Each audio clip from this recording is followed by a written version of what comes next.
Hello, fire signs. Welcome to your reading. This is going to be a pick a card reading for any and all fire signs. Now, I'm not going to tell you which pile is which, so if you want to discuss in the comments of which group you think was which sign, you may, but I just want to alleviate some pressure and just read into the elemental energy for everything. We have three different tarot decks here. We have the Hermetic Tarot, the Manga Tarot, and the Bianco Nero Tarot. And I have finally updated my collection of tarot and oracle decks up on my website. So if you look down in the description, you will see a link to my website and check it out. Oh my, hello. Good morning. Guess the energy's like thoroughly cleared. The incense didn't get any of it. That little ding did. Anyway, let's get into it. Fire signs. Let's see. What does each group need to hear or see to know the reading is for them? Let's start with group one. Let's get one card out here from the Archetypes Oracle. One card for group one. What do they need to know so they know the reading is for them? Hello. Ooh. Group one. You got the Judge. I'm hearing it. Judge, Jury, Executioner. That is group one over their life currently. You are the judge, jury, and executioner in your life, group one. Alright, group two. One card for group two. What we got going on?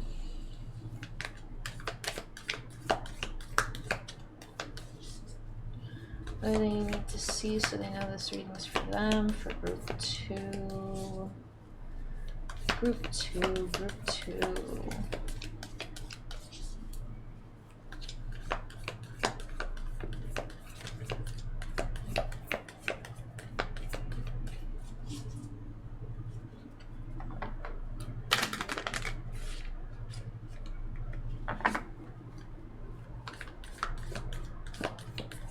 One card for group two, please.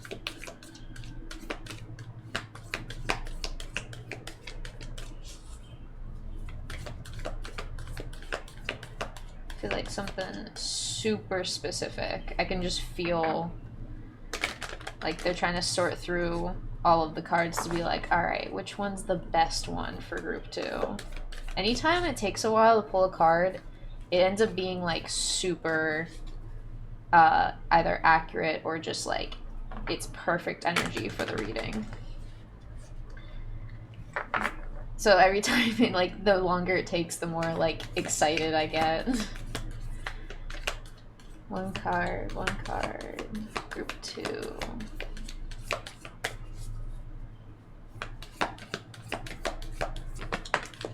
Hello. Ooh, the one. You know what's funny? I picked the two like black and white decks here, and then I felt like the Manga Tarot was like the perfect sort of like in between. But I'm also noticing that play out with the cards that are showing up. So, fire signs, y'all going through some similar shit, and they could be different parts of your fire energy. So I've been thinking if I want to continue doing this kind of pick a card read, and I think I'm going to continue it because I really like how we can kind of mold each reading without the pressure of the zodiac signs. Ooh, being like, this is a Leo read, you must listen to this read. Like, no. Group three, you got the Unseen. And I guess I feel like I should show the bottom of the deck energy here because this is just for everyone. I guess topic of discussion is the shadow. With the light that you shine, the shadow will always be cast. So, without further ado, I'm going to let you guys sit with these cards in each deck. Like I said, my deck collection, my tarot and oracle deck collection, is updated on my website, and I have some new tarot spreads on there for purchase. And check it out if you have the time, and I appreciate it. And happy choosing.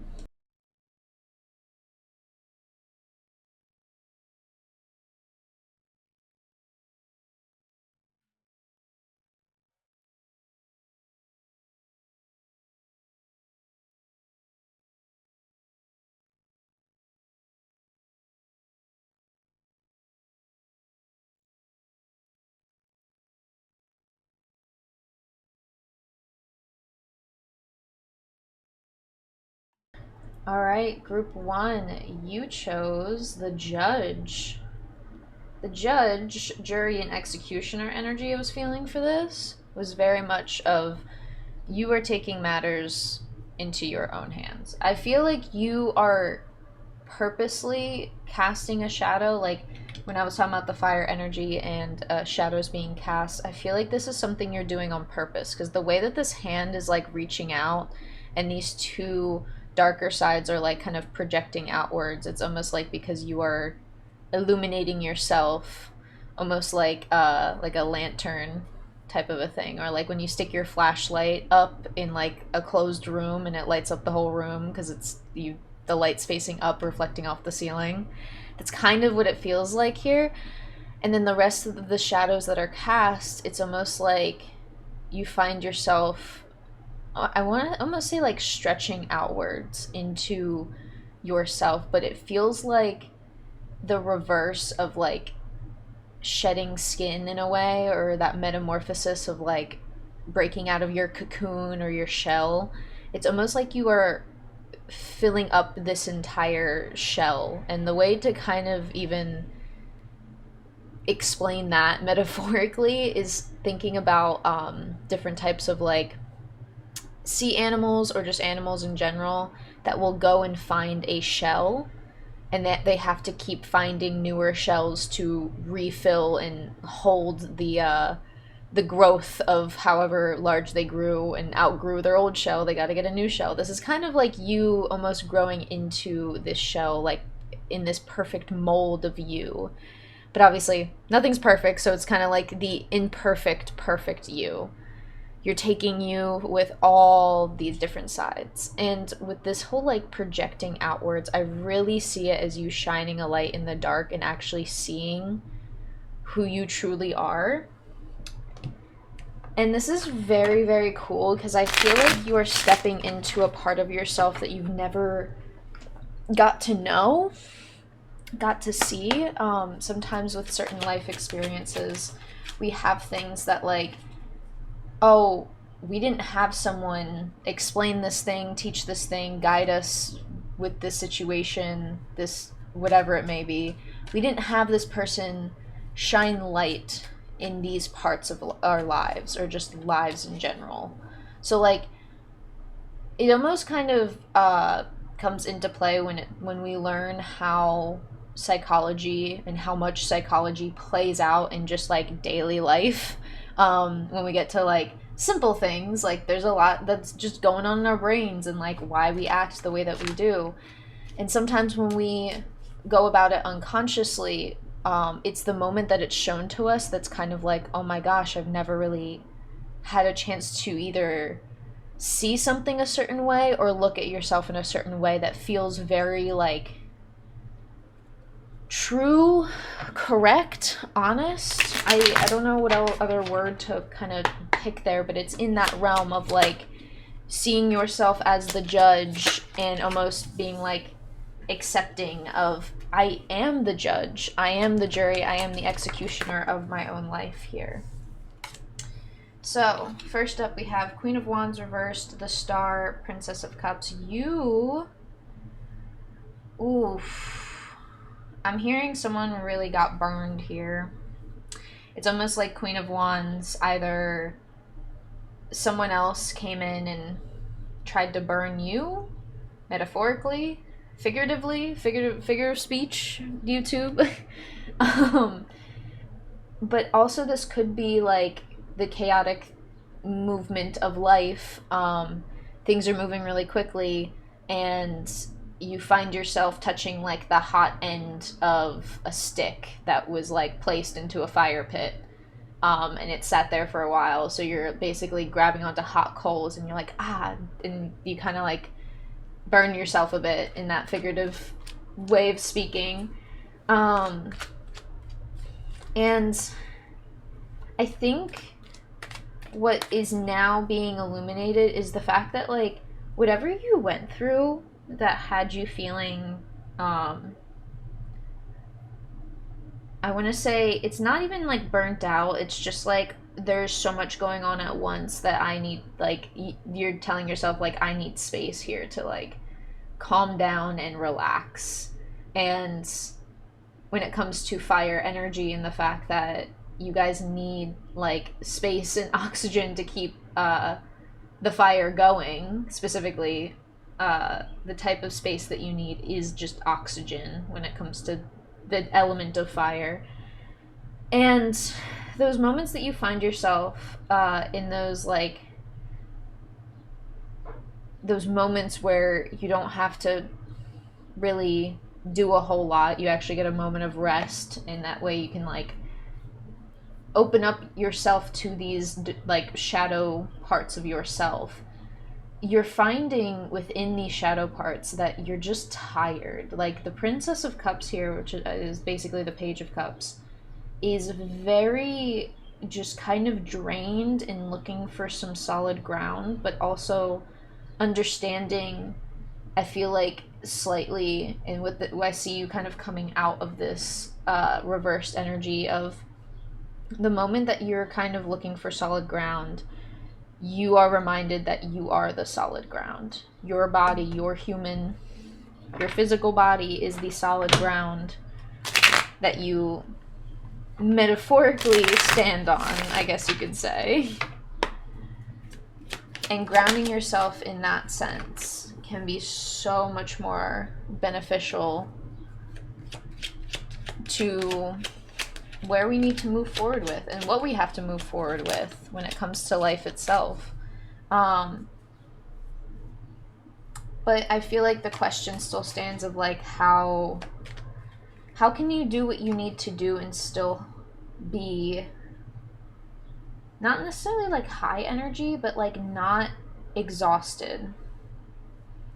There's something about a particular thing that's, like, it leaves you a little more exhausted than usual, and I think it's just because there's a lot going on around, like, something in particular. Like, I see this as, like, if you're in a sport, right, and it's competition season, tournament season, whatever it may be, whatever sport it is, it's competition season.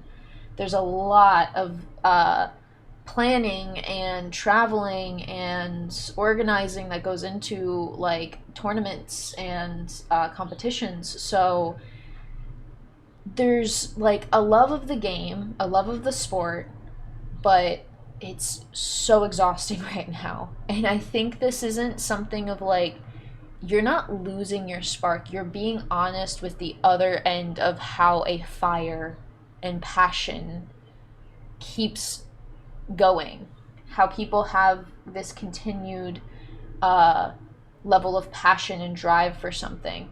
It's because there are moments like this where it's going to feel like work, but that's not you losing passion for it. It's you actually gaining insight of, like, this is the other side. Like, artists everywhere will paint something for, like, hours and hours and hours, and they'll still think that there's probably some more that they could change to it. And sometimes they may just scrap the whole thing after that, and it becomes a very, like, difficult kind of hectic thing of, like, oh, was all this work even worth it, is what you feel like when you feel like you're just losing your passion for something, but you're not losing your passion. It's like the busy season, so it's okay to feel exhausted. Don't let that don't let it make you think for 1 second that you're losing your passion for something, because I think you are very passionate. It's just the level of work that you know, like, is needed to be done for certain busy seasons is being accepted here. We'll get into the rest of this in just a second. We have the Two of Cups reversed, Ten of Swords. Let's continue on here. Queen of Pentacles and the World card here. This one's labeled as the Universe. The Lovers. Get the last couple cards out here. Five of Wands.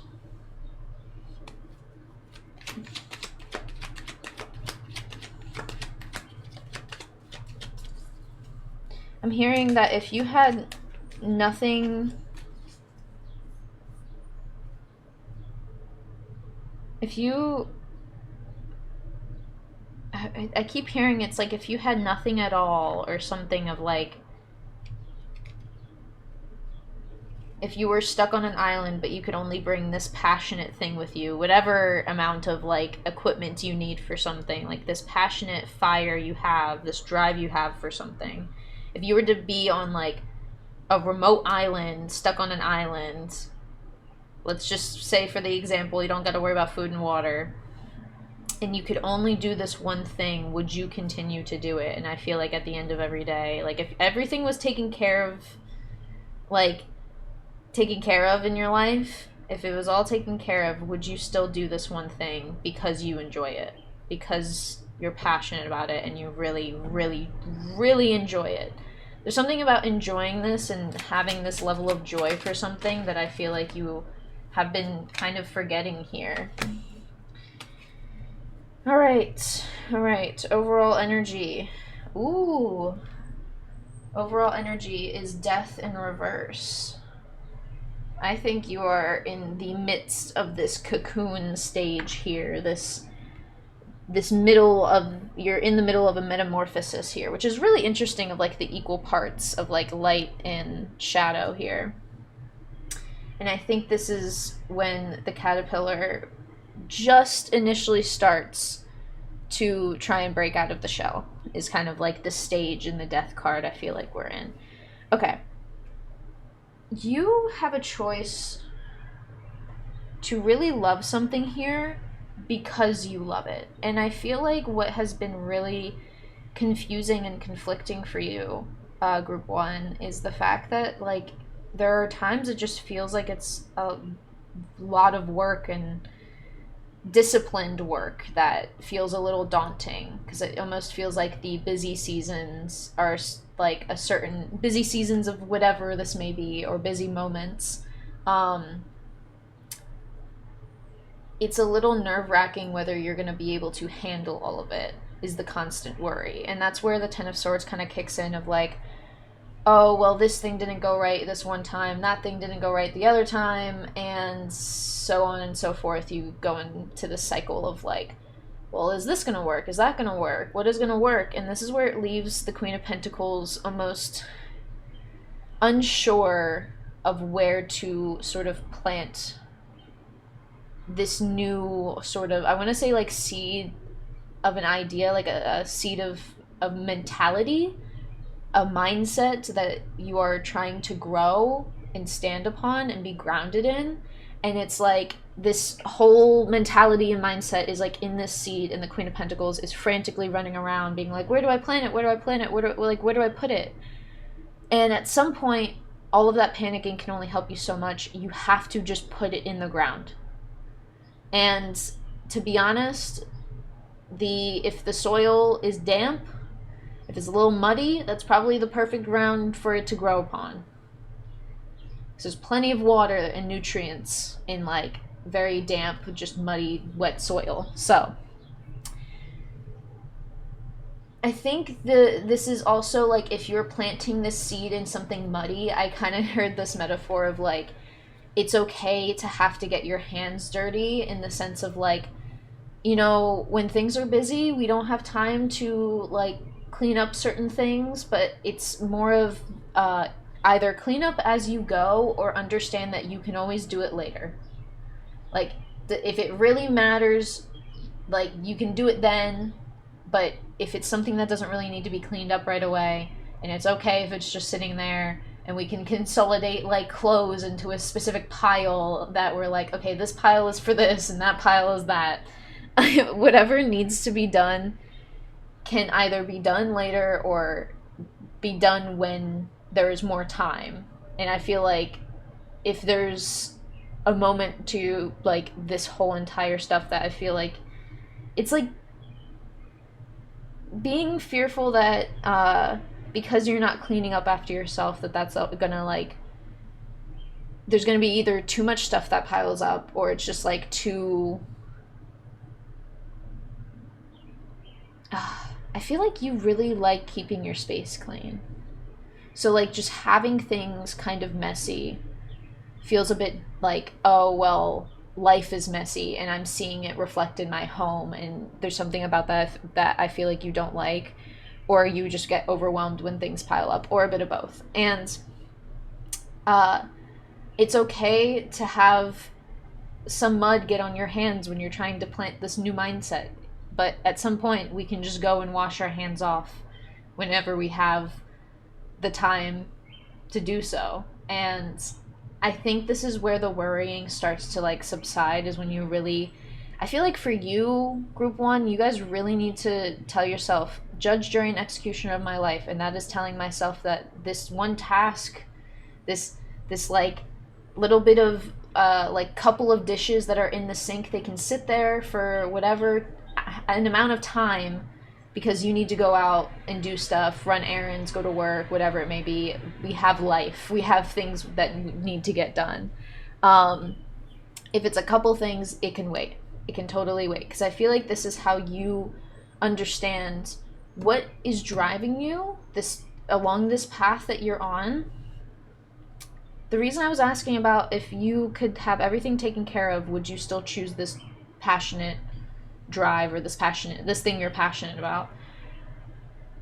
And I feel like if you said yes, at the end of the day, if you said yes, this is how people are passionate about things. In the chaos of life itself, with 5 of Wands here, you still chose your path. You still chose this passionate thing.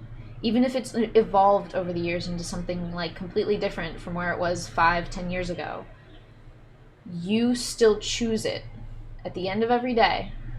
Even if you didn't get to it that day, you still choose it at the end of every day. And another day, waking up another day, is just another day, an opportunity to pursue said passion. And I think this is where you really need to constantly remind yourself of, it's okay for other things to, be put to the wayside while we focus on this one thing. Because I feel like focusing on this one thing is going to help you a lot in how you pursue the rest of the stuff in your life. So, 2 of Cups reversed, 10 of Swords, Queen of Pentacles reversed, then we have the 3 of Wands reversed, the Lovers, the World card, or Universe, 5 of Wands, and 8 of Cups. This stuff that you are really focused on, of like, oh, but like, if I clean up those dishes now, if I just like take out the trash when it can be done later, it's not going to pile up as much as you think. And I feel like there's a lot more time you need to be spending on other things, and sometimes chores need to be done, but there's this level to it of like, you can't use it as a distraction to not get the more important work done. That's another side to this, because this is where it gets into, well, I want to plant this seed of mentality, but I don't want to get my hands muddy. And at this point, you're still not planting the seed in a different set of soil, because all the soil is damp and muddy now. Because apparently in this metaphor, I'm feeling the sense of like it just rained really heavily and now all of the soil is wet, so no matter what soil you touch, your hands are going to get dirty. And not like the dirty that's easy to brush off when it's like dry, like wet soil is gonna sit there for a little bit. It's a little more together than some dusty dirt. the concept of the Eight of Cups here is this very adamant sense. I feel like you're feeling this deep within you when you really kind of talk with your shadow self here. You feel this deep sense of like you can do better in this sense of like not just, oh, you can do better and you're being harsh about it. It's like, no, you have the ability to, you have the capability to do better because you are either really educated at something, really understanding in just like a general sense. There's something that you really like understand and get, and you have the talent, skill, or like wisdom and knowledge to like use and actually sort of accept the fullest potential of your ability. Because I feel like that's the big thing of like discovering these shadow parts of yourself, is that you are discovering your full potential here. And that like metaphor of like kind of filling up this shell that is the shell of like your whole entire being. But that's the thing. This is a choice that we make here. If we aren't going to choose this, then the ripple effect will act accordingly.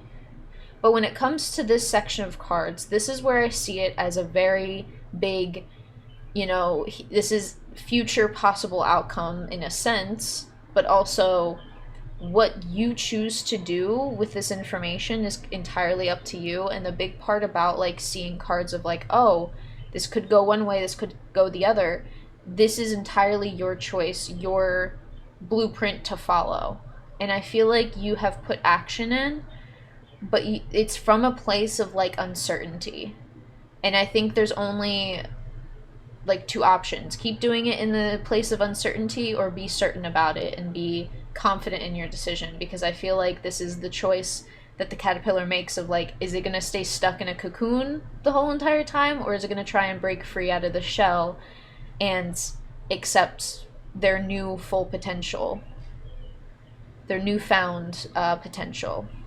Because that's when we really look at the Eight of Cups and we're like, no, we deserve better because we actually can do so much more than we're giving ourselves credit for. Even through all of this chaos, if you can walk away from the things that don't really fully work for you or fully let you express your fullest potential, it's not for you, okay? It's not. Now, obviously, there's just things to life that, like, can't be perfect, and you know that.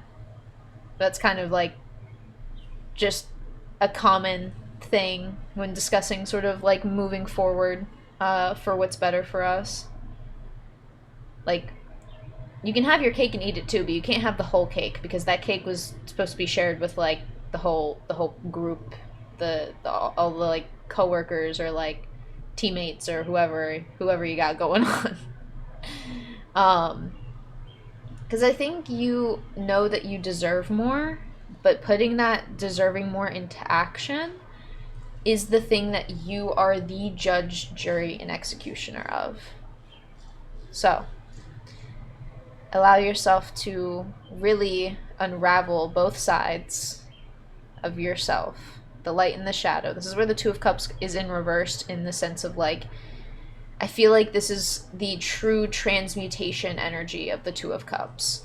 Like when it's upright, it's really unified, but right now I just see these cups being purposely poured out and almost transmuted in this way of understanding like both sides of you and how certain things express themselves in the shadow and in the light about yourself, and really coming into your full potential, because you need to be aware of all of these things to really understand your fullest potential and your actual like acceptance of like, no, I have the ability to do this, but we have to let go of all of this fear, doubt, and weight that we're carrying with the Ten of Swords. Because listen, lugging around life with 10 swords, it's pretty darn hefty. I'm gonna leave you with that. You are the judge, jury, and executioner of the fullest potential you have to express about yourself. So, thank you for letting me read your cards. That is all I have for you, Group 1. And, as always, I hope to see you all in the next one. Bye! Alright, Group 2. You got the 1. So, This is going to be a very, very heavy spiritual reading, in the sense of we're going to get into some very deep level spiritual concepts here. I'm just going to read you the description of this card before we really even get into it, because there's something so primal and primordial. This is like discussing the microcosm and the macrocosm all in the same sentence. And a lot of unity. But also, the thing I want to discuss, I feel like first, if anything wants to be said before I read, the reverse position of this card has me very, like, intrigued. Oh, there's some stuff on this card. Sag. Big sad. Big Sag. I don't even know what this is, but listen, I'm a foodie. I love my snacks, so some sort of food. I feel like the fact that we had the shadow theme for the whole entire pick a card reading for everyone, the shadow for you and the shadow just archetype here that's playing out is literally stepping into the shadow and seeing yourself as this bright light here. You've entered the darkness and you've looked back at your own light. Now, in group one, we were discussing potential and seeing your full potential, embodying your full potential. But you here, you're seeing a whole lot more, and I feel like this is where we're going to start reading just the beautiful, lovely description Kim Kranz has provided. I love this oracle deck. Definitely, if you can either get a reading from this, if you know somebody, if your shop has like a sample deck, your like witchy shop, if they have a sample deck out, definitely check this out. Get it yourself if you can. It is such a beautiful introduction into how archetypes really are not even just like discussed and like visualized, but how they interact with so many different things. So the one, non-duality, one love, unus mundus. Unus mundus is a circle representing the unity of existence. Is it possible that the beginning and end of all things is love? So that's one of the little sidebar things there.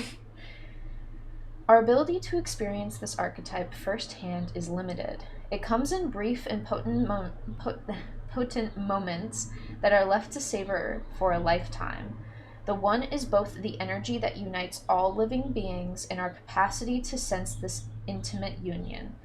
This archetype eludes us most of our lives, appearing as a concept in a distant galaxy. Yet when we are in the midst of its power, a solemn reverence falls across the land. We glimpse ourselves into the vastness of all consciousness, and are neither small nor large within that field. We are neither important nor unimportant. The duality fades away, and we are left with what is, the precious knowing that life is a gift, and we are both the giver and the receiver of this fortune.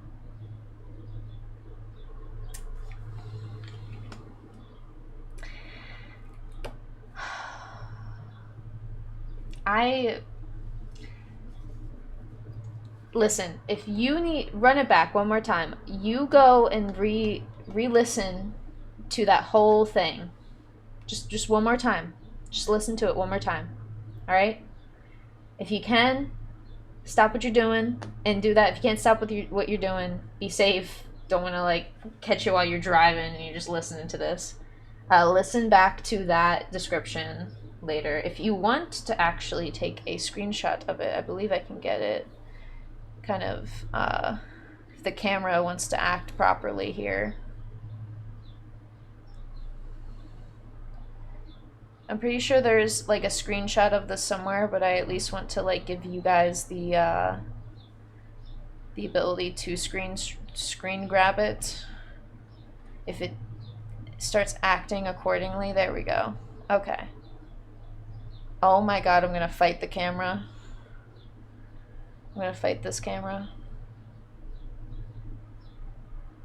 Oh my lord. You know what? Somewhere in that weird focusing and unfocusing, I believe someone got it. Just gonna leave it there.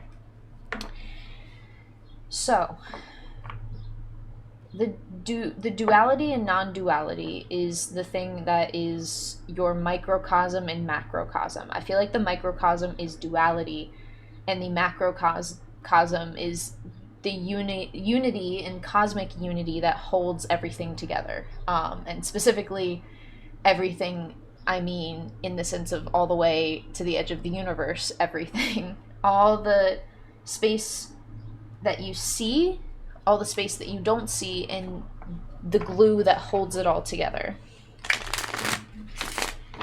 So, in this concept, the fact that you've kind of stepped into your own shadow, as I was discussing before we read it, and looking back at yourself, you're seeing how we all have this chance of being alive in this moment, in this time. What are we going to do with it? What are we going to choose to do with our lives? Because we all have this singular chance, and even sometimes choice, of being alive in this moment, in this time. What are we going to do with it? What are we going to pursue?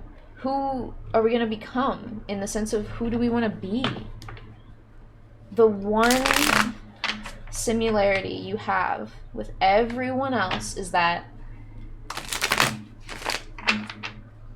this is our chance to just live our life in the simplest.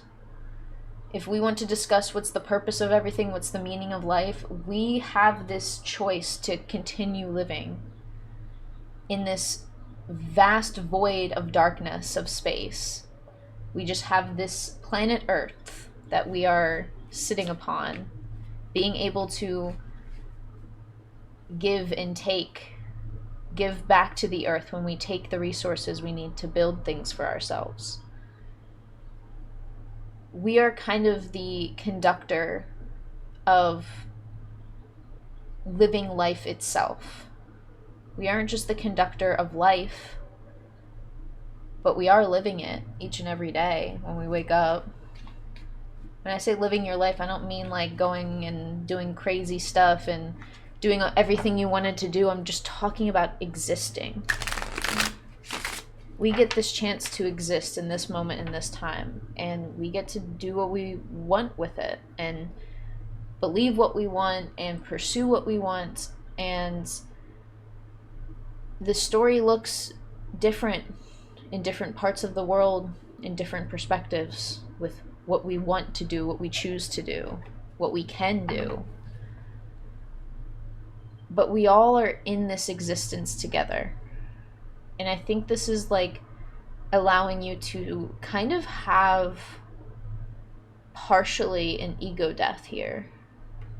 And an ego death doesn't have to be something crazy that you go through. I think it is more of a realization of the true meaning of like derealization. And it's not in the sense of derealization of like being in psychosis or delusional. It's like derealization from the fact that you know, all these shitty things are going on, all these negative things are going on right now. This is happening here, this is happening over there. Whatever it may be, sometimes we lose focus on what really, really, truly matters, and the commonality, I guess you could say, between every human being on Earth is we all get a chance to exist. And the big question I feel like for you is, well, what am I going to do with that existence that I have? And it's not to like be like, oh, what am I going to do? There's nothing I can do. It feels more out of possibility of like why you're asking yourself that, of like, well, what am I going to do? There's so much opportunity and possibility out there. And the story looks different in either how predictable or unpredictable something could be, how difficult, and the like level of responsibility for certain things that we want to do. But this is, I feel like, a commonality you're coming to terms and acceptance with, because we all just have this chance to exist, to share and tell a story, share and tell many stories. The way I said many stories, and we get a card of like someone venturing off to like share their story even more, possibly. Ooh, okay. Temperance, Queen of Pentacles, Six of Swords. Okay.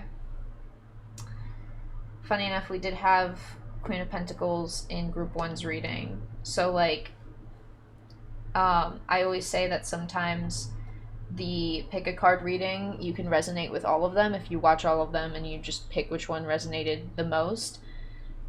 If you find yourself resonating with all the readings, see it as a stage, like a stage of progression.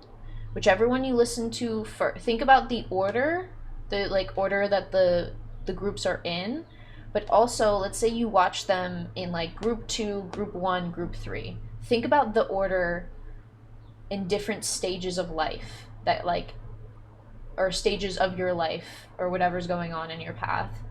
See the order as those different stages, and also kind of like explore all the different options of seeing it in the order of like chronological order, and then the order that you watch them. So it definitely can mean a lot for some of you. I feel it can just help open up more concepts and possibilities, and almost not necessarily mixing and matching, but since it's a collective of people, there's like very specific things I could get into. There could be very specific things from each reading that kind of give you this full sentence, this full picture, this larger picture, outside the box picture even. So when it comes with Temperance and the Queen of Pentacles, it's this balancing of like, I see the thing that drives people in life. And I think the only way that this was like explained in like a piece of media is the movie Soul. It's like some like Disney kind of, it's like a kids movie, but like not for like super young kids, for like somewhat like ages 10 and up or something like that.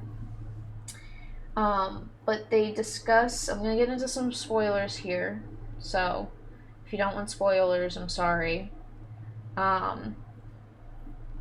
But they discuss the concept of like how souls get their Earth pass is when they get to go to Earth, and the thing that completes their pass is when they find something in the Hall of Everything. So there's like, you could do anything and everything for these new souls to like learn what they want to do, and they called it like the spark, but that is what completes the badge and makes them want to go down to Earth, or at least like be able to go and incarnate on Earth is sort of the concept.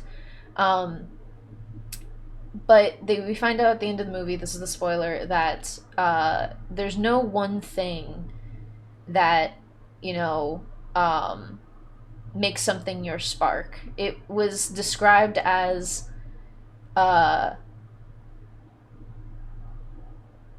because it was the main character asking this like this primordial being of like, you know, what was this character's spark, you know, what was the thing that like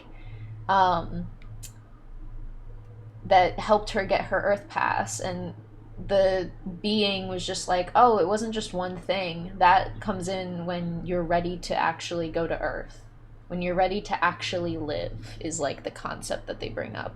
So this concept of existence in living your life, we don't just live our life for like a couple things.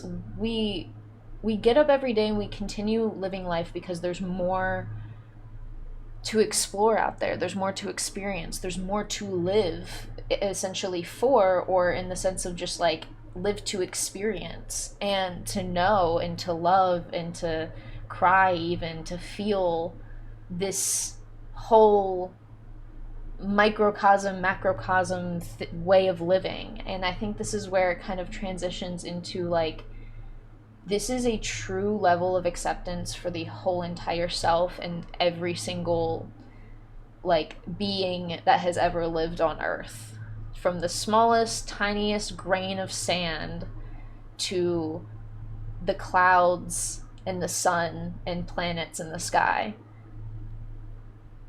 And even like the macrocosm, you could even look at the like way that our solar system is set up to protect our planet and how perfect that is, and why wouldn't we take a chance at living our life? And you remove this fear. This is where this whole entire like exploration and mixing of this sort of two sides of something, I think that's just like you're mixing and combining the duality into one sort of primordial like concept. And I say primordial in to sort of speak about the macrocosm of things. And this is where I feel like it gets very intricate for how you explore life. Like, you now understand that anytime that there is fear, you can sort of go to this headspace of like, hey, like, it's not that like nothing matters and we're this tiny little like dot, this tiny blue dot in the middle of space. It's like we are a tiny blue dot in the middle of space, and there's still so much on this tiny blue dot. There is so much to live for on this tiny blue dot, so much to experience on this tiny blue dot. And being kind of grateful for the fact of how things have lined up in like true cosmic being ways, because that's what the planets were really looked at. They were just cosmic beings out there in the sky. They didn't really, back in the old days, they didn't really have a concept of like, speaking of the sun, we thought the sun revolved around us. That's very clever card to come out here. Thank you, Spirit. That was very clever of you. Because the sun means a whole lot more. We have the sun, the Emperor, and the Justice card. Ooh, okay. This is another card of duality, but this is where I feel like... Here, this is how I see it. Oh, wait, are they... Oh my god, their arms are the same. The way they're holding their arms. You see that? Hold on. Focus. They're similar, but obviously, like, they're holding different things, so they have to... Their grip is different on this arm, but that's besides the point. Their arms are the same. And I was seeing this as, like, this vertical, like, I want to say tunneling of energy. Oh, so much duality here. Oh my god, there's so much I'm picking up on. Okay. The duality that's playing out here, this is kind of the glue that's like tying all this together.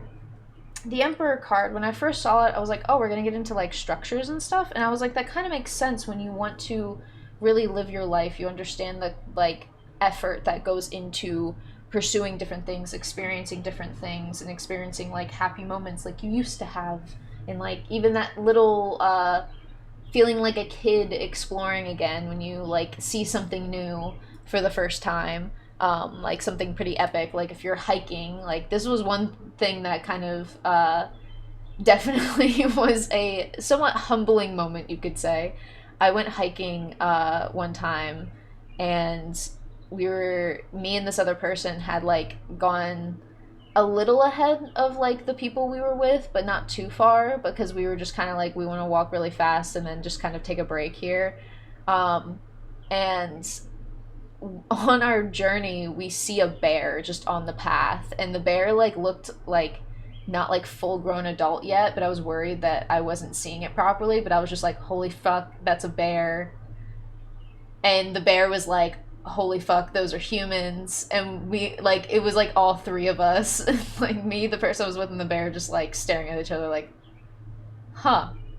Anyway, so like there's always something new to experience and share in sort of these stories, but the way that we have to like, you know, especially for hiking, we have to make sure we have the proper shoes, we have the proper hydration, and like the proper snacks, and any sort of first aid kit or little things in between.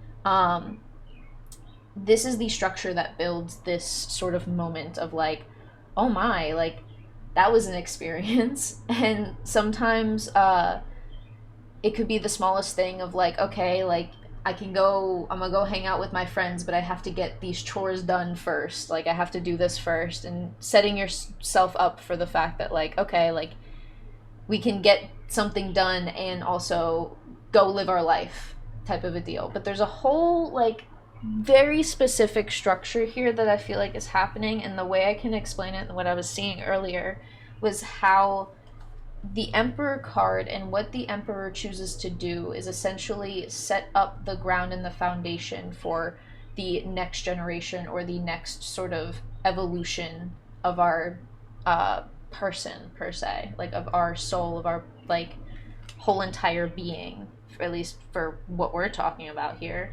And the one like key and glue that's like holding all of this together and mixing up this sort of dualistic energies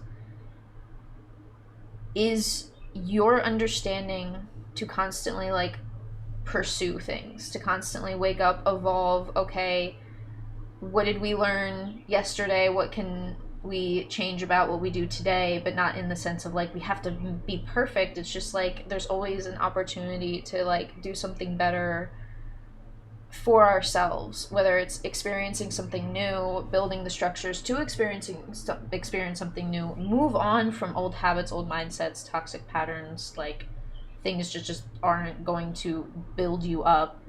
And this constant reminder of there's always new seeds that can be planted here, especially with the Queen of Pentacles. I always see that as like a really knowledgeable gardener who knows the exact soil needed for like all types of seeds, all different types of soil for all different types of seeds, their specific needs, when they get like how fast they grow, how much product it can yield, like a true experienced gardener. And like this seed they know so much about and know can like grow into something super amazing and beautiful, which is you, yourself, your life, what you choose to do with it. And everything that really makes us who we are as people is like what we live in our life, what we experience, the things that we overcome, the things that we pursue, the things that we grow, the things that we try to build stability for.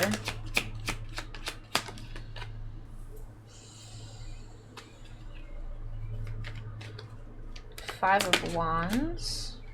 Okay, no, something didn't flip there.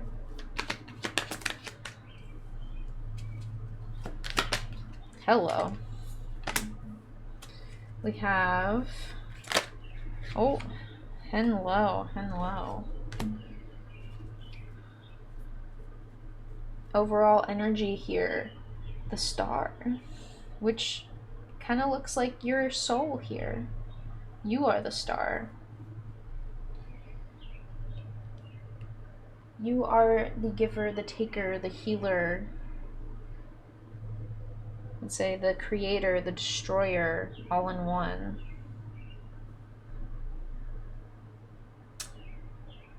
Ooh, okay.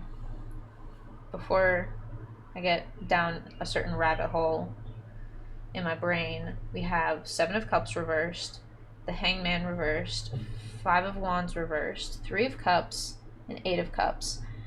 So Five of Wands and Eight of Cups both came out during Group 1's reading, just side note.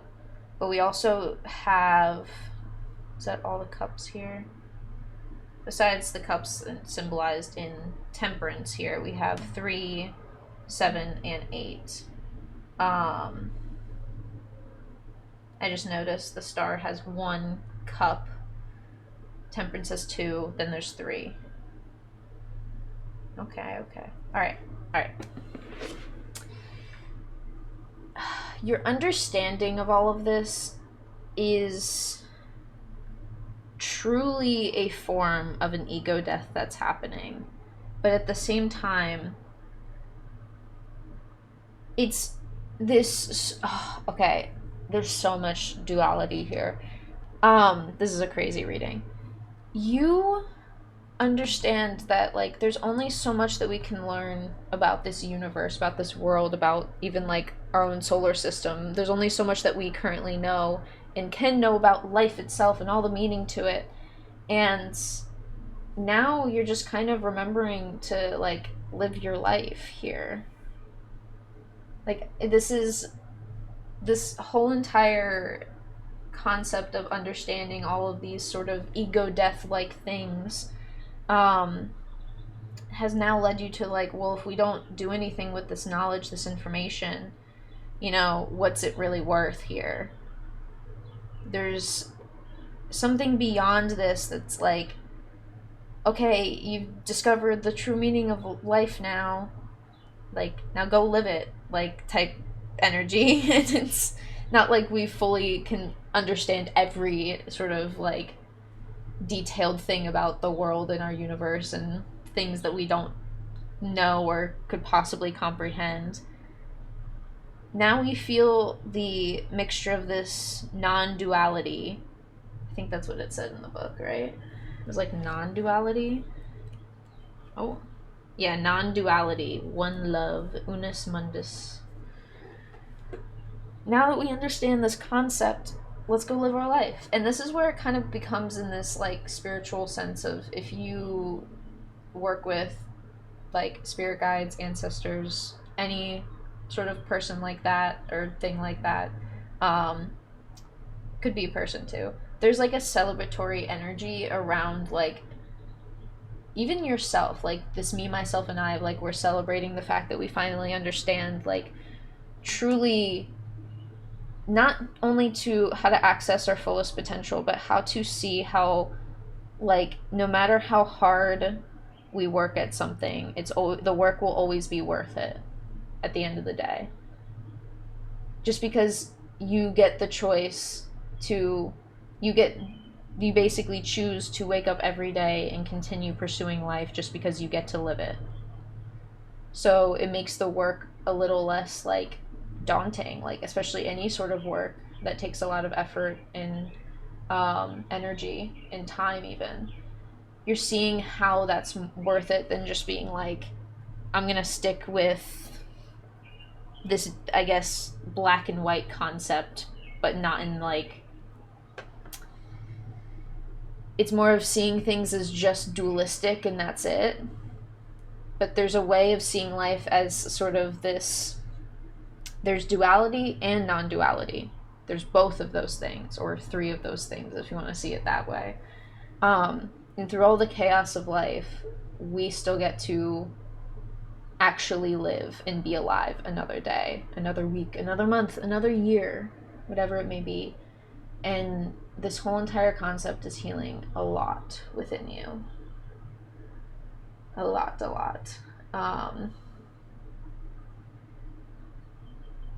And let the healing come and go, ebb and flow as it may do from time to time. Because this is the true ebb and flow of the cosmic universe. And I'm going to leave you with that. Thank you for letting me read your cards, Group 2. I hope that helped. And as always, I hope to see you all in the next one. Bye! Alright, Group 3, you chose the Unseen, which I feel like all of these cards for you fire signs have been very, very relevant to things of the shadow. So I think I'm going to start incorporating bottom of the deck collective energy. So A, you can feel a little less alone, and B, how you can see how these concepts can really all sort of talk about a lot of different archetypes all together and at once. So the unseen, the spirit, the ancestor, the eternal. The unseen is just as it sounds. We cannot see it, yet it sees us. Watching and waiting with wisdom both kind and instructive. We feel this presence, sense it, intuit it, and then doubt its existence. Though it rallies our attention time and time again, the energy of the unseen may come in many forms: a compelling dream, a sudden insight, a clear voice, a vision, or a message from a loved one who has passed to the other side. It is natural to fear these communications as they challenge our perception of what is real. When this card appears, your guides are near. The eternal is present. The doorway between worlds is ajar. Listen. The sounds may seem as though they come from a distant land, but they call from your innermost chambers. Being graced by the unseen is a gift. To treat it kindly. Allow yourself to be seen by eternal eyes. Guidance comes in many forms. Don't expect it to be glittery or comfortable. The spirit world speaks the truth. Sometimes it soothes, sometimes it burns. Okay.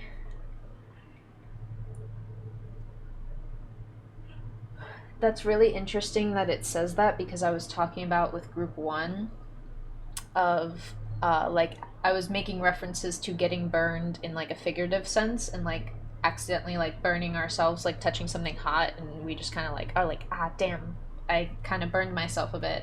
Not like anything too crazy, but in that sort of metaphor of like, oh, ow, that's hot, like on accident. And this is where I feel like sometimes these readings come around full circle.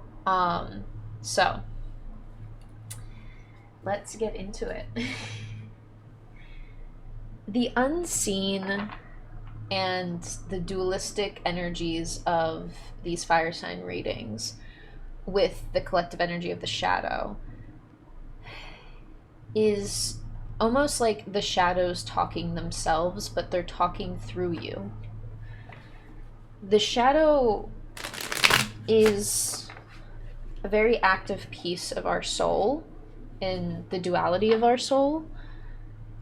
And letting it speak clearly, thoroughly, and honestly for the first time is something that if you let it speak long enough, you'll realize aren't just a bunch of negative, like, talk about ourselves or about life. There's a lot more to the shadow than we give ourselves credit for. And I think this is where the unseen parts of yourself are becoming seen to you. You have a lot to explore, live for, that you're now ready to either let it speak or you're letting it be ready to speak. Like whenever you're ready, it's like you speaking to your shadow. Because I think you had to have this level of acceptance of like, you just want to know what this shadow side of really anything just is in general. And in seeing essentially those both sides, you can come to this non-dualistic sort of answer of like, I have the knowledge of both sides. Regardless of like what you are gaining knowledge of, you just have knowledge of both sides of something. And that's kind of the like dualistic parts coming into this sort of non-dualistic unified nature that we saw with the past two groups. So this unseen energy is going to get really, really into this other layer. Okay. Group 3. If you haven't watched any other group, you are the group that is going to have to watch all the other readings to see a much larger picture of your shadow, to further understand the deeper complexities. If you really want to get deeper into it, watch the other groups. For now, let's just get into this. The reason I say that is because the Queen of Pentacles came out in both groups, but they came out reversed. And for you, you chose the one where it came out upright first, if this is the first group that you picked in the video. You see something others don't. Whether you choose to act upon it depends on whether you have time. But the Queen of Pentacles I always see as someone who is really just like an expert gardener. Like they can take a seed and tell you like all types of knowledge about a single seed and know exactly like the best soil to plant it in, which is sort of like a metaphor for really understanding the resources you have and the knowledge of your resources and utilizing those resources at hand to build or grow things, whether it be internally or externally. You understand something others don't. And I think you know that there's others that don't, but there's others that do. There's others that do understand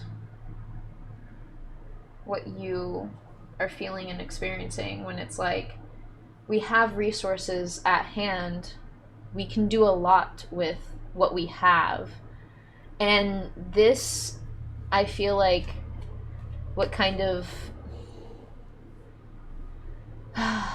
what I'm feeling is like this concept of things that in life that are set up in a way that kind of hold us down more and constantly give us a bad hand or a bad chance at getting like a good hand, like in life, when it comes to like the metaphor of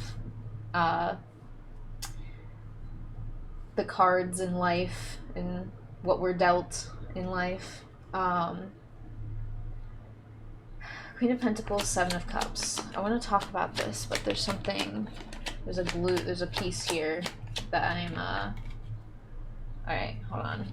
We're gonna do it like that, because I didn't see what those were yet. Seven of Cups is like, oh, okay. Understanding the resources at hand and understanding everything that makes people stray away from what feels like it could be just growth in their personal life, achieving certain goals, accomplishing just certain milestones, you could say. The dualistic nature in choices of how there are things that grow us and grow this seed to the best of its ability, and then there are things that deplete our energy and kind of distract us, is kind of the only like wording I can put on it, you know? Because if we plant this seed in some dry soil and barely give it water, there's a very, very drastically less chance that that seed's actually going to grow and germinate, I believe is the word.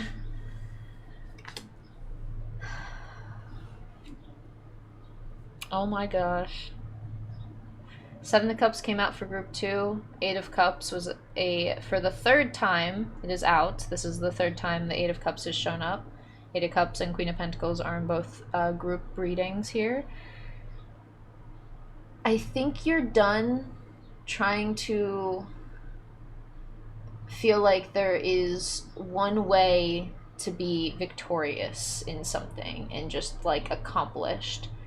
Because while there are multiple ways to get distracted, there are also multiple ways of success and meanings of success. And I feel like you are also redefining this meaning of success for you, because there's something you weren't, it's like you didn't have enough cups here to really hold everything that is like going to fulfill you about something. And I think that aspect of fulfillment and being fulfilled by the choices that you make and continue to choose in life when it comes to like disciplined routines, and like what needs to be done for each specific seed that you plant in life. Like each plant needs to be taken care of in different ways with different soil compositions and all that, different watering patterns, lighting, like all of that. It's like giving up these 8 pentacles because, not 8 pentacles, maybe that was... Maybe that means something to some of you who know tarot. 8 pentacles. But 8 cups here, it's like giving up 8 cups to really see, like, you know where to get a proper set of 10 cups. Because I feel like if you continued carrying all these cups, you'd have to carry 18 cups. But you have to carry all those cups, and that's not something that's going to be possible, so you have to kind of let go of these other things that it almost seems like a big metaphor for stuff that you thought fulfilled you in certain ways. And I feel like you're just redefining what fulfills you because you are listening to this other side of acceptance, I want to say. And it's like acceptance personified, acceptance in this aspect of the work that needs to be done to grow something to its fullest potential is a lot of work that you're willing to do, but also you know when the timing is right. And I think that's what really is the cool metaphor of the Queen of Pentacles, is like this expert gardener would know not to plant something too early or too late. There's like a certain window for each seed, each plant that can grow to its fullest potential. And also intuitively, like taking note of the weather patterns, you know, and just really understanding the earth in their like current environment, and this current environment in their garden and the weather patterns that are going on is sort of like what you're building in life itself and through the chaos of life. And I feel like what's truly unseen is how willing you are to work for things that you are not only just really passionate about, but really like you really desire. And it's like the Queen of Pentacles desires to like plant more things and give back to the earth and have like all these plants that even just help provide air and oxygen to the planet. Something feels very intuitive for you. I don't know if it's just intuition itself, but I think you go into this unseen energy a lot more often than you realize here. Because this is where it's like the Six of Swords here is like obviously it's like you intuitively going into this unseen card, just like, okay, yeah, no, we have to go to these like these shadow places, these unseen places, to be able to understand them, for them to be seen. And if things aren't meant to be seen, you're kind of leaving it up to like, okay, well then I wasn't meant to see that. When we go into the unseen consciously, we try to see what wants to be seen without disturbing sort of what feels, I want to say, like the divine timing of the other unseen parts of your nature, the world around you, your environment.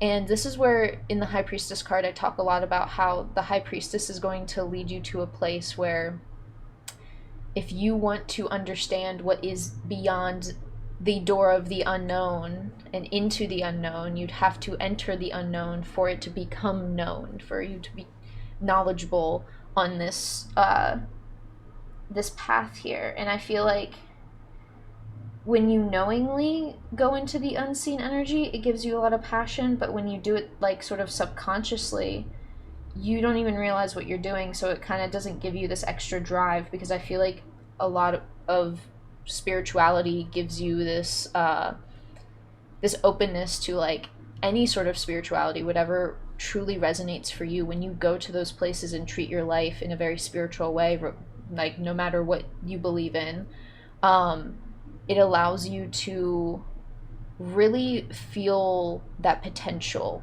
of like life itself, and like how the world is full of potential. There's ground as far as the eye can see of stuff to grow upon. Like it's not just the Queen of Pentacles keeping to this little corner of the earth. If she wants to go out and plant more seeds somewhere else and just have it be like a plant for somebody else, even, there's the free will to go and do that. Like the world is full of potential, and so are you, is kind of what I'm seeing here. And the Ace of Cups coming out here is very, very fitting. Oh boy, we got two here. We have Ace of Wands, Queen of Cups. I feel like you're being wholeheartedly honest with the self, but it's like realizing what you've been sort of missing in life, in this level of acceptance. Ooh, you have the Tower card here. Has truly given you a new sense of hope. Overall energy, King of Cups. I feel like you need to give yourself some time to really like feel all the emotions and feelings that arise when you're like really fully grasping the concept of life is full of potential. Life itself, every plant, the smallest plant to the tiniest bug, is full of potential in this life, in our existence here on Earth. And recently, as I'm filming this, it is April 15th, 2026. So what recently happened was some astronauts went to space, did a bunch of tests on their little spaceship, and did a little fly around the moon. They went to the moon and they came back all safe, and it was actually a very, very cool moment to watch everyone kind of appreciate this Earth of ours. And there was one of the astronauts, which was the first woman to go to the moon. I think her name's Christina Cook. She mentioned basically how when they were in their ship flying around the moon looking back at Earth, she described Earth as being a ship itself, and we are the crew across, just sort of uniting that, like, everyone across all borders, all oceans, across everywhere, every bit of land there is, and even sea. We are the crew of this planet Earth, and we all have that's why I feel like the people resonate with, like, we all have a mission that makes us something more and contributes more to the growth of our society and our, like, human race, really. And keeping this sense of exploration, even if it's in, like, simple things or even complex things, we have such a purpose, even when it's like engineering a spacecraft to fly by the moon, or creative arts.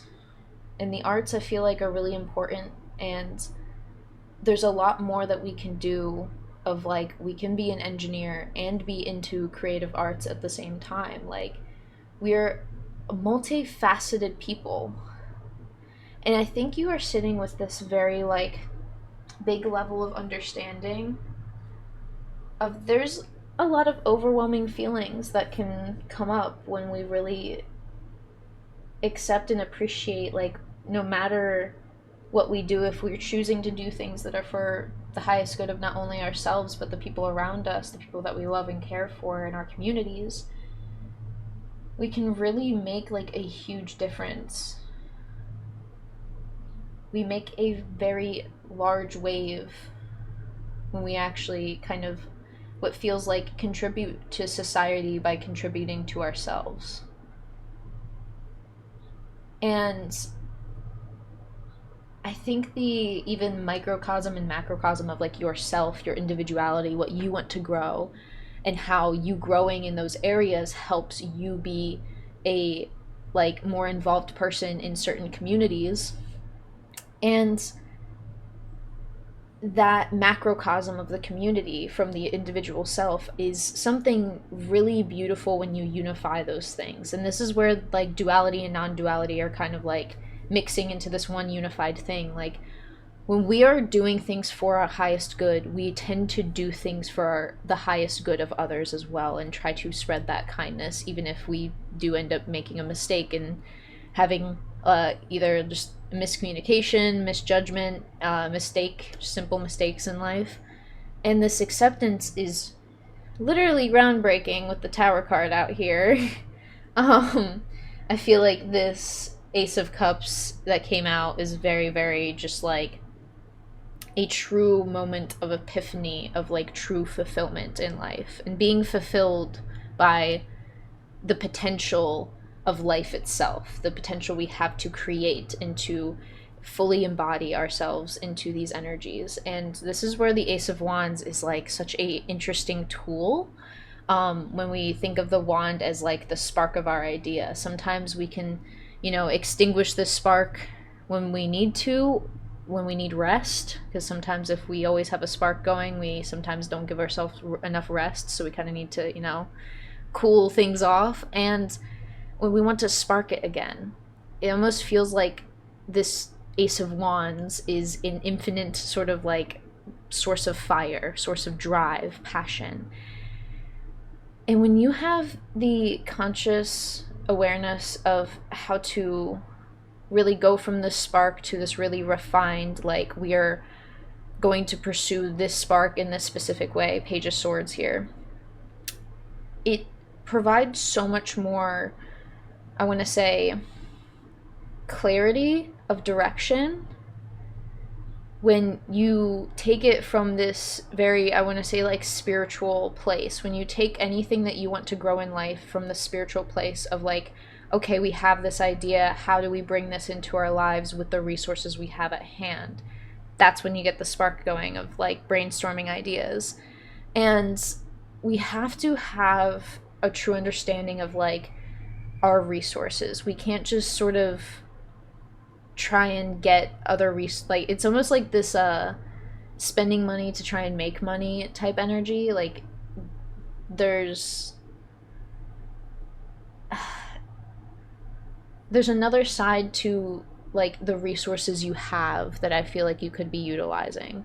And something about the almost intriguing moment where you're able to, like, sort of spark your passion again, I think it comes to you at times that don't necessarily make sense to you right now, but they will soon, because I think you have to work in this very, like, unknown, unseen area. You have to kind of just, like, really move with intuition right when the spark of life kind of kicks in you. You really have to move, like, intuitively.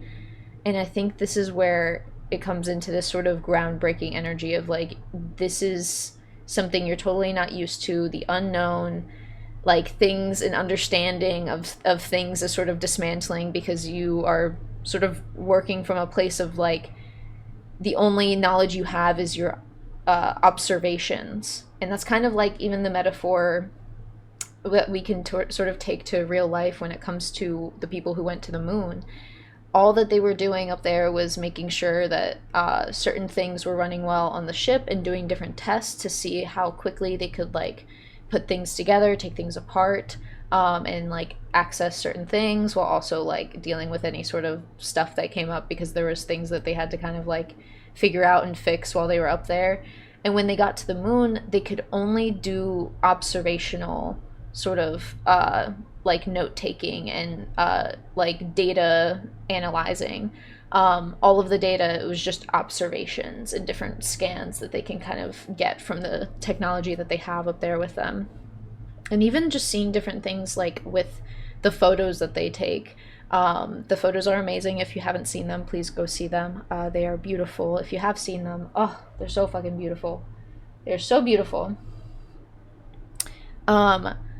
The concept of you are taking observational notes is where it becomes this sort of groundbreaking, like, you have to kind of forget everything you once knew for just a moment here. And we are entering a space of, I want to say, liminal decision, because it's like, it's that air right before, that hesitation, that pause right before someone makes that choice. That specific moment right there, where we are watching just someone have the possibility of a choice, but we don't know what they're going to choose just yet. I feel like that's like a type of liminal space. And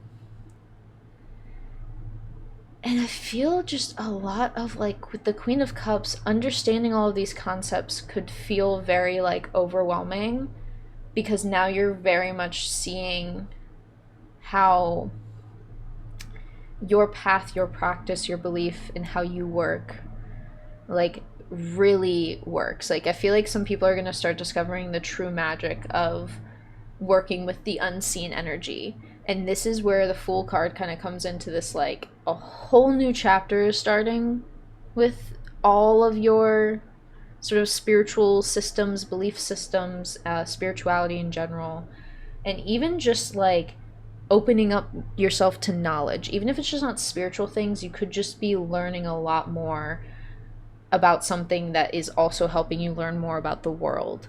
And I feel like it's like the world, yourself, the microcosm, the macrocosm, like getting into, like, psychology or even just things of space could get into that sort of topic. especially space, with like black holes and singularities and things of that nature. Um, so get into whatever research you are like really getting into currently, because if you're just like studying something and exploring a lot of like knowledge of a certain topic, dive into it deeper, dive into it more, and see whatever is beyond the unseen. And I'm going to leave you with that. I just want to say thank you for letting me read your cards. We also do tarot reads on my Twitch channel, and we do a bunch of tarot stuff over there. So if you want to check that out, please do. You can come and get a free read-in from me live on stream. I also have a bunch of new tarot reads on my website. I have updated a couple of things on there, so see what is new over on my website. And as well as I am currently in the process of creating some educational tarot content. So if there's any of you people who are learning tarot and want to get into tarot, please comment any questions that you'd want a sort of Tarot 101 video to have. If you have any comments, questions, or just concerns about tarot, leave me some questions if you may. I probably will post about this again as well, so feel free to comment wherever you see me talking about any questions. If you want to learn tarot, I can get into all of that, and there's a lot more sort of educational tarot content that I am pursuing on my TikTok, because that's where I can post like 10-minute long videos. And I wish I could post them in like the short form content here on YouTube, but YouTube doesn't let you do anything longer than 3 minutes for short form stuff. And it's also just in the meantime, while I have this big project for that I'm working on with the like educational stuff that I want to put in like a YouTube video, I figured I would teach in the short form content while I work on it in the background, the big stuff in the background. So if you want to start just learning tarot and some cards, I post randomly, like I pull a random card from a tarot deck, and I just talk about that card and talk about all the different concepts of that card. So feel free to also ask questions over there if you want to sort of explore more that I have posted. But that is truly all I have for you. Thank you for listening all the way through. If you did, you are awesome, you're amazing, you're a cutie patootie, and that is all. Thank you so much, and I will see you all in the next one. Bye!